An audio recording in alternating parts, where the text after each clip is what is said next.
Welcome to the Georgia Florida Baseball Show. This show is brought to you by Georgia Showcase Baseball and its owner and my co-host, Coach Ben House. Ben, how we doing? Doing great, KP. How are you? Man, I am great. I am great. Today we have with you one Cam Collier, Rising Star Futures MVP. What was it 2 weeks ago that you were MVP of the Midwest Player of the Week? Is that right? Yeah, it was like a week and a half. It was like 2 weeks ago. Yeah, Right, Rising Star Cam Collier. How you doing today, Cam? I'm doing good. I'm doing good. How are you? Oh, I'm excited. I'm excited. I've been full disclosure. I got sick last week, and then there was some mess up the week before. So I've been trying to interview you, Cam, for like a month. Yeah, it was a little technical difficulties, but we're here now. So We are here now. Yeah, and I'm really sorry about that last week, by the way. I apologize. So okay. today we are going to talk about Cam's plan. We're going to talk about, to me, it's a story of hard work. It's a story about a father and son and the way they work together to give you a chance to excel. And then as you excelled, you pivoted on the plan and you wound up excelling earlier than maybe even you had hoped. And how all of that and your hard work has put you in a position to do great things. And then, you know, of course, coming out of Atlanta, that's important too. You want to do that today, Cam? Yes, sir. Yes, sir. Good deal. Good deal. We'll do all that and more after this. This is the Georgia Florida Baseball Show, brought to you by Coach Ben House with Kevin Perkins from Surrounded by Sports. Welcome back. Like, subscribe to the Georgia Showcase Baseball YouTube channel. Comment on this episode. Follow us on Instagram. Thank you to Arden's Garden, Atlanta's source for smoothies, juices, and plant-based foods. Thank you to Showcase Apparel, which is that guy right there, Ben House. Thank you for sponsoring this show. Yes, And Ben, why did you think it was important to have Cam on? Well, man, you talk to kids about hard work, and you talk about the time that it takes to be kind of separate yourself from being a good ball player and a great ball player. So Cam was one of those kids, man, that's probably been having a baseball in his hand since he was able to walk, and and having a dad, being a major league baseball player in his life, man, that's a plus. And I've seen the hard work that him and his dad have put in, and just coming through the facility, him working with Cam, doing things. They have this program with the Hill Boys, with I think him and Marquise Grisham's son, and Lawrence Butler and Michael Harris. The work that they put in, and it's just tremendous, man. Just seeing where he is now, and just going back to all the hard work they put in, man. And the first time I've heard about Cam was when my son was in back then it was called EDI, Hank Aaron's invitation, and early development invitation. Back then, and now I think it's the Hank Aaron invitation. But yeah, my son came home just raving about Cam Collier, and just talking about the talent that he has. He had and I finally got a chance to meet him. His dad brought him down to my facility one day, and just hitting off the tee and doing his routine. And I said, man, this kid's gonna be special. He's gonna be special. And I got a chance to go see him play in the area code game out there at Lake Point, man. And I just seen him. I just saw the bat speed. I saw the arm strength. I saw the IQ. Everything was there, and I just knew he was going to be a first round pick for somebody. And you hear about kids that reclassify just to give them another year of eligibility. But Cam was one of those kids that he classed up. So I think he skipped his senior year of high school and went into play a year in junior college, man, and ended up being the number one pick with Cincinnati Reds, and it didn't surprise me at all. when I heard him when I heard the call and he got drafted, and I just it just goes back to all the hard work that he's put in, all the training, and all the years that he's put in to just a grinder. Right. So that's why I wanted to have him on so he could everyone could just hear his story and how he got to where he is now. Right. Right. Ken, that feels pretty good hearing somebody talk about you like that, huh? Yeah, especially coming from him. That's a really good thing to hear. It's the thing I want everybody to say about me. I want nice things, and especially coming from him. It's a really good thing to hear. Right. Let's start fairly recently. You get selected to go to this Futures All-Star game. And they first of all, I think it's kind of neat. You watch on TV the All-Star game, home run derbies and stuff like that. What was it like to be picked to go into the skills competition and all of that? Yeah, I thought it was pretty cool. It was the first year of it, and for them to pick me, I thought it was going to be pretty cool. And it was a new thing. So being able to like get that home run derby feel and be able to be in front of the fans, like it's pretty sweet. Right. Now then the Futures game happens, and man, you got a hold of that ball you hit out. I mean, you get the MVP award. So you're there with all these fantastic ball players, and you get the MVP award, and Ken Griffey Jr. hands it to you. How is that? Yeah, that's pretty cool. Like, Ken Griffey is like somebody that everybody looks up to. Like, you're looking at his swing, you're looking at his overall career, and like just being able to get that award from him on that big of a stage was definitely one of the cooler moments in my whole career. Yeah, to me, Ken Griffey is one of those guys. There's a handful of guys that have been in the public eye since they were very, very young. I never heard nothing bad said about him. That's something everybody should, like you said, it's good when you hear good things said about you from a guy like Ben House. But when you're Ken Griffey Jr., you've been in the public eye since you were drafted, because your dad's a superstar too. And nobody said a bad word about you in 40 years. That's pretty doggone impressive. And you get to meet him. That's kind of cool, right? Yeah, it was pretty cool, man. Like he would come to the Hank Aaron, the EDI events and speak, but being able to have that conversation with him at that one of the moments of my career was definitely one of the top parts. Okay, let's back up now. Let's talk about now. You're born in Chicago, right? Right. And you wind up now. Lou has an organization in Chicago, and you work out with him at a young age. Talk about that a little bit, because I know you mentioned to me that he was teaching baseball, but then you would go and you would be there during the time period that he's teaching other guys, and then your workouts would be before. That's a lot of hard work.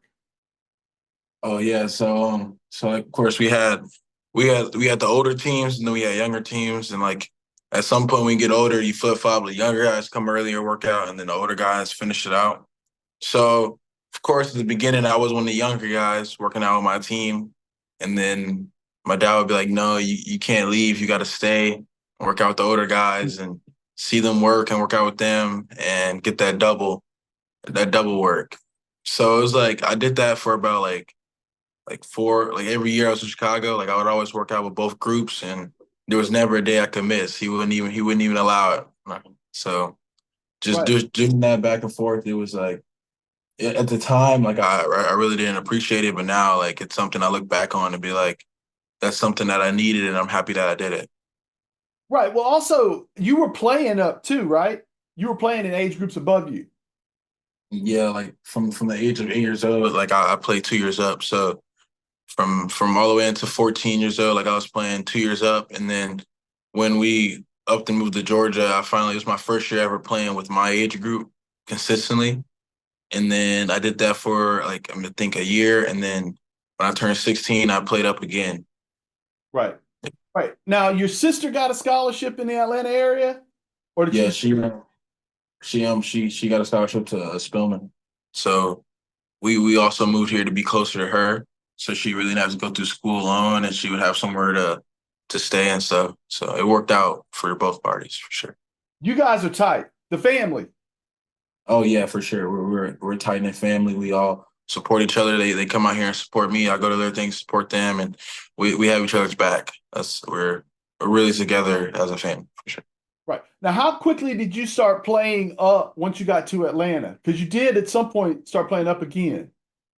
So I played my when I was 15, I played strictly 15U the whole year. But I played in some events that were like older guys. Like I played in the Future Stars series events where like guys were 17 and 18. And I played in that. Like I would play in events, but travel ball wise, I would just play 15. And then when I turned 16, which is the year I reclassified and stuff, I played like 1 year up with the East Cobb Astros, 17. Right. Now, at what point? Now you're playing high school ball. You're in your ninth grade. You're playing well. You're lighting it up. At what point do you start thinking that it's possible that you may make that jump to junior college? I think you left after your 10th grade year, right? Yeah, after my sophomore year. So freshman year was of course COVID. Like I didn't get that many games in. And then I put in some really, really hard work during that COVID time. And I saw my game jump and my dad saw my game jump and everybody saw my game jump and they were mentioning it, but at the time I was like, no, like I want to play some high school ball. Never got to play high school. So I was just gonna keep playing. So sophomore year, they kept mentioning it. I had a really good year. We won a state championship and I kind of was thinking like maybe it would be a good idea for me to take that jump and challenge myself so I can get closer to reaching my big time goal, which is to be a major league player. So yeah, like around 16U, finished high school, and then got to the summer, got to East Coast Pro, and then we decided after that, like yeah, like let's do it, let's reclassify, and yeah. So that hard work you were doing, that's incredible. First of all, it's incredible that you made that jump. But second of all, the COVID thing and kind of not really having a freshman year to think about the jump you made as first of all just in the 10th grade, but then to go further. So were you working out of Ben's facility some in that COVID time period? Yeah, we, You we, have we, like a we would core group you work with? Yeah, we would go over there at Ben Spot and Head and like yeah, we go over there and hit all the time. And then that's really when the Hill Boys started during COVID. Like all of us, like of course the pro season got canceled as well. So like Lawrence Butler, Mike Harris, like all the minor league guys, they didn't have anywhere to play, so we would all just work out. So and then I would have online classes. So like after I finished my day, like I would go out there work out with them. And then when school was over, well, there were still no games, so just kept working out with them, and that's really how the Hill Boys got started up. The Hill Boys. The Yeah. Hellboys is just like it's me, Lawrence Butler, Mike Harris, Chandler Simpson, Tink Hintz, Ryan Spikes, and then Jalen Allen, and then Marquise Grisham Jr. of course. And it's a core group of guys that we just work out together, and we just been going strong for so long that we just came up with the name. And those guys were already some of those guys were already pros when you were working out with them. Yeah, yeah. Some of the guys are already pros. Like when we started, they were pros. Yeah. Right. So coupling, Lou obviously has a grand plan, and then you guys are adjusting it as you go. But you're seeing through Lou and through Harris and guys like that how hard it's going to be and how much work you're going to have to put in. Oh yeah, like yeah, it's like you should ask them about their the hard comes and what they had to go through. Like it's good to have guys like that, like Mike and Law. Like they've been through it all. Like they've made it up through the ranks and got to the big leagues. So yeah, you just talk to them through what was going on, and if I have a problem, I hit them up and like, yo, how did you get through this? Like that. Right. Now, so you go get your GED. What makes you decide Chipola to go to Chipola Junior College? Like that Yeah, specific school, that specific conference. yeah. Chipola was a great baseball school. Had a amazing head coach, and what really made me want to go is like the head coach is such a great guy and such a good leader that it just drove me to want to go there. Like he has proven countless times that he knows what he's talking about. He has a lot of winning programs, and I just knew I would be able to learn from him. And like, if anybody can get me ready for pro ball, it would be Coach Johnson. So being able to go play for him was a big part of that. And then of course Chipola was a really good baseball school and a really good conference. So I really wanted to face that competition with having a great coach. Yeah. Now, how big a jump is it? Because Atlanta travel ball is really good competition. Atlanta baseball in general is really good competition. How big a leap is that though from high school to that particular Chipola, Northwest Florida Community College, all those schools? Yeah, it was a big jump. Like for me, it wasn't really like skill based or like the skill had jumped really crazy. It was really good talent out there, but it really was just me learning to deal with people coming to see me, like not getting too nervous with scouts being there, not trying to overdo it, scouts being there, and not being too mental. So I would say like that was probably the biggest jump I had to get over. Really, not the skill and the guys being older. It was really just being able to play my game, even though these guys are coming to see me. Yeah. You know how rare a route you've taken, right? I mean, like Bryce Harper, there's not a lot of guys that have done what you've done and been able to do it. You know how rare that is. Yeah, like I knew how rare and how challenging it would be from the jump, but I just thought like if I gave it my all, I could do it. Right. I mean, obviously you're talented, but do you firmly believe that like if you just control the mental part of the game, everything else will take care of itself? 100%. I'm a big advocate of that. Like if you're good mentally, you're gonna be very successful in this game because the game is so mental. Like most of your struggles come from you being like mental. Like when I struggle, it's because I'm thinking too much or I'm thinking about stuff that I shouldn't be thinking about when I'm going into the game. But Right. yeah, the mental part of the game is the most important part for sure. Right. Ben, even when you're teaching young kids, that's the whole point of playing the game, right? Yeah, even like Cam was saying, the game is 95% mental. So in order to be successful in this game, you got to learn how to fail, right? So what I try to teach the younger kids is work ethic and repetitiveness, being able to repeat things constantly and making sure that they're getting trained. So that's half of the battle because if you're continuously doing things on a daily basis, you got kids that play football, basketball, whatever. But I always try to explain to the parents and the kids that you can't put the baseball bat down. You can't put the baseball down. You can't put the glove down. You got to continue to do things with the baseball because it's such a mental game. You're going to fail so much in this game that a lot of kids, don't know how to overcome that failure. And it comes from what Cam has done all his life, and that's trained. So he knows how to overcome that. And it's the mental. The physical part is there, but if you don't know how to overcome failure, this game is gonna eat you up, it spit you out. And you don't quit baseball. Baseball will quit you. You don't just leave baseball because the majority of the kids love it, but they don't know how to understand how to fail. So that's the majority of the time why kids end up leaving this game is because so much failure is a part of it. And I see it time and time again, and they wait until they get 15, 16, 17, and they want to start training, which they should start doing when they're 7, 8 years old to learn how to make that adjustment. Right. So that's kind of what Cam is talking about is the mental part of the game, and now he's able to adjust. Right. Right. So you do well at Chipola and you decide, okay, I'm going pro. What was that conversation like? Was that a you and your dad thing? Did you talk to your junior college coach too to see if you're ready? Some scouts come in and tell you you're ready?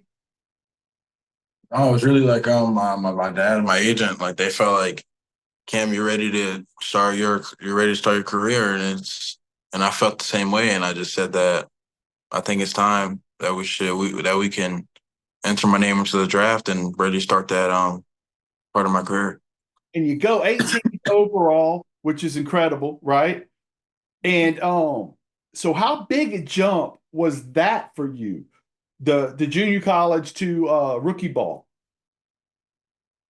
Like I always tell people this, I didn't feel like it was that big of a jump.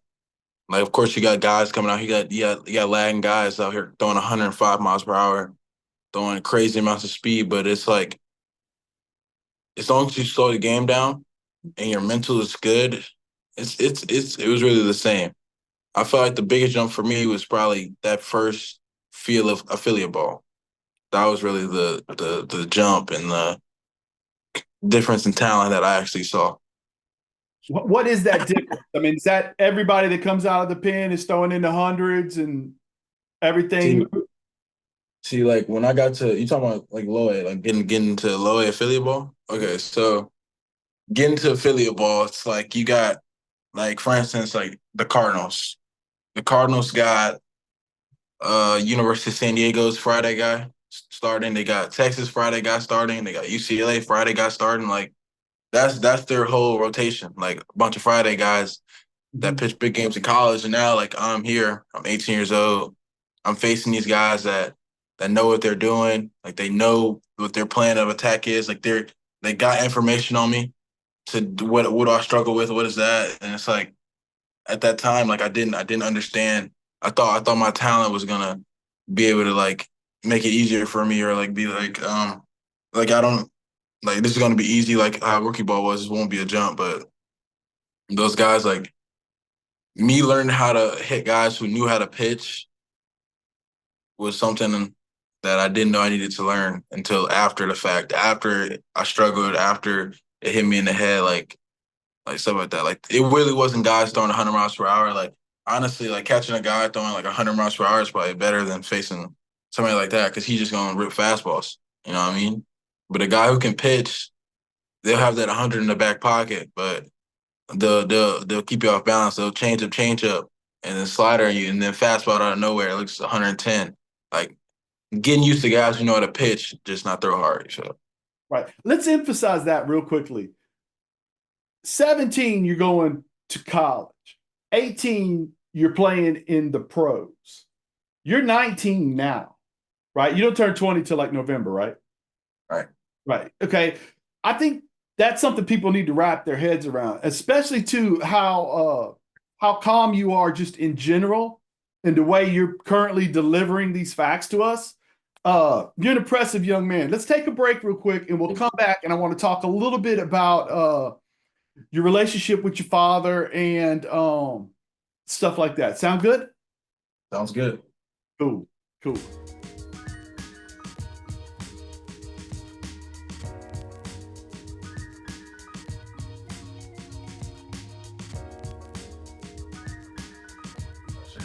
All right. Okay.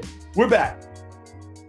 Welcome back. Like, subscribe to the Georgia Showcase Baseball YouTube channel. Comment on this episode. Follow us on Instagram. Thank you to Arden's Garden, Atlanta's source for smoothies, juices, and plant-based foods. And thank you to Showcase Apparel and its owner, Coach Ben House. Ben, thanks again for doing this for us. Yes, sir. Ben, what do you think about the composure of this young man we have right here? Well, man, skill-wise is there. But what separates Cam, man, is just his personality, his upbringing, and all that shows, man. I know Cam. I know him personally. He comes over to the house and visits my son Jamie, and he's just a great young man. Yes, sir. No, sir. Very polite. So he's just a great kid, man, and his character, man, just separates. It just makes everything just that much better for him, man, because character in this world, man, it takes you a long ways, and along with his skill set, man, it just makes it pleasant being around a kid like him. Right. Now, Cam, you said your dad, I've heard you say a couple of times, your dad's your cheat code. You want to talk about that a little bit? Yeah, like I always say that my dad's my cheat code because it's like it's honestly like having all the answers to the tests in my back pocket. It's like a cheat code because like he's been through what I like everything I say I'm going through. He's like, yeah, I've been there. Like and for him, instant like it was harder for him. Like my dad played in a time where it was way different than what it is now. And it's like he had a harder route than I would have. Like he had to dog it out. Like he had to work his butt off. Like he had to come out every day and perform. And it's like for instance, last year when I was struggling really bad, he was like, "Man, if you're struggling like this, it's one thing in your life you need to change." like you're not focused on something, your mind's somewhere else. Like if you lock in on what you need to do and like just keep working and keep staying focused, like you're gonna take off. And once he told me that, and I finally listened to him, like I saw my whole season just turn around. Like just being able to like just like hit him up, like eat like good or bad, like having a I'm a little discouraged. Like he'll hit me up and be like, "Yo, like what do you really want to be? Do you we talk about all this stuff about you wanting to be this, you being wanting to be that, and you're not gonna do it if you continue to be like this." So like just having him support and back up what he's saying, like it's definitely been a cheat code. Well, okay, so when we look back at you guys' journey to where, like I said, Cam's playing, right? You start out, you're playing up, and you make adjustments, and you work together talking about that, and then you start up, and every step of the way is preparing you to play tougher competition at the next level. Like when you go to junior college at 17, you're not just learning how to play against good competition, you're learning how to be on your own, right? And that's another aspect of your dad's plan, I would think, is that it's a tough transition to go from living at mom and dad's to being a minor leaguer. So does it feel like he's really done a great job of giving you a blueprint that moves along with your development? Yeah, he's definitely gave me a blueprint. He literally makes plans of what like he'll literally tell me a plan and it'll happen. Like he literally made a plan for my whole career and it's been on trajectory this whole time. So it's like he can see the future if like that makes sense, Yes, yes. you know? Right. Sorry about that, Chuck. You're okay. You're okay. Ben, you want to wrap this up just talking about you told me one time that you like to kind of in a way recruit parents to your facility. And I know you have a relationship with your child as well. Um, you'll talk a little bit about that father-son bond and how important it is to if you or just parent-son bond, whether it be a mother, father, whatever, and how Yeah, important it is yeah, to follow your kid. yeah. I mean, Oh, yeah. I mean, Cam's comes from a blessed situation to where his dad played professional baseball, and he hears baseball, he sees baseball. Um, he thinks baseball, year round. So in my situation, what I'm inherited is a lot of my parents have never played baseball before. So so the kids, the only time really the kids get a chance to really engulf in baseball is either when they're in here with me, with my trainers, or with other coaches or whatever it is. But sometimes, a lot of times, they don't. It doesn't transition home. It doesn't go back home where they're being taught how to play the game, or they may not be going to a baseball game or training the way that they need to train. And sometimes it makes it a little bit more difficult, but not unrealistic, but it just makes it a little bit more difficult when you don't have parents that's never played baseball. And some of them may have, but not to the level of maybe collegiately or professionally.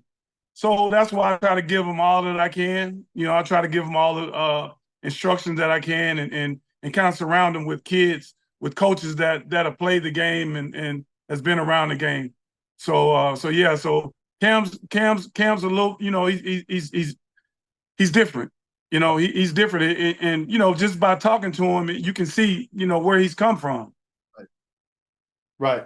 I tell you what. Let's wrap on that. I think it's really important to me. The message of your story, Cam, is it if you are a parent, if you are work with your child, figure out where they want to go, and if that changes, then your plan for them changes. But as they progress, constantly reevaluate and work with your kid, and not just telling them what to do. Work with your kid, learn how they are, adjust the plan, and try to be better. Cam, thank you so much for your time. Yeah, no problem. Thank you for having me. Thank you for having me. Wonderful. All right. And you got Thank you, anything Cam. else? Thank you. Ben, you got anything else? No, that's it, man. Good job. Thanks, Cam. Thank you. Appreciate you guys. Thank you, folks. Thank you for watching. We'll see you soon.